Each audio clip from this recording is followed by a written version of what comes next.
Hello everyone, welcome to my channel. Please subscribe and stay tuned by clicking the bell icon.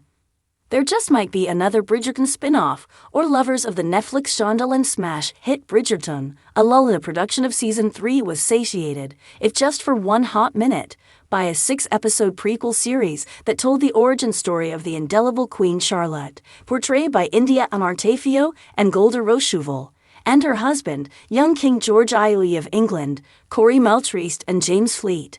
Queen Charlotte, a Bridgerton story, co-written by Julia Quinn and Shonda Rhimes, was a spectacular success, clocking more than 22 million viewing hours within its first week alone, Netflix reported. There were jewel-toned gowns, stately mansions, string quartet covers of 21st-century pop hits, and impassioned speeches that called out all the contradictions of Regency Britain, all Bridgerton signatures at this point.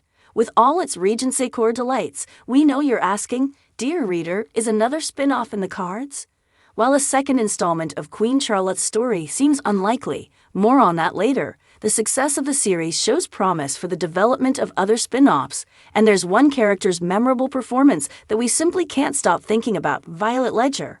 As part of the backstory in Queen Charlotte, a Bridgerton story, actor Connie Jenkins-Greig walks onto the set as the young Violet Ledger, who would later marry Edmund, Rupert Evans, and become the fiercely protective mother hen Dowager Viscountess, Ruth Gemmell, of the 8 titular Bridgerton siblings. The character we know in the original series is one of matriarchal charm and adoring wit, and the younger version of her is similarly likable, though for very different reasons.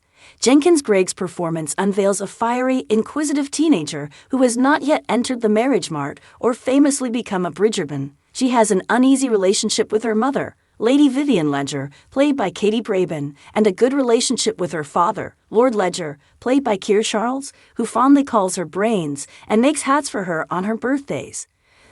That tension is further played out in her interactions with her parents. At one point, she voices that the new queen, the first Black Queen of England, and additional members of the Ton, are worthy of their king-granted titles. These side moments reveal a character in formation with equal parts depth and charm, and whose journey to taking on the Bridgerton name, and through it, finding love, is basically writing itself already. When asked if she plans to expand on other characters in the Bridgerton world, Rhimes told Hello! At the Queen Charlotte London premiere, "There's no plan to explore anybody in particular. I was just doing this because I was so passionate about the subject. However," she added, "in writing it I got very interested in Violet's story. So we'll see."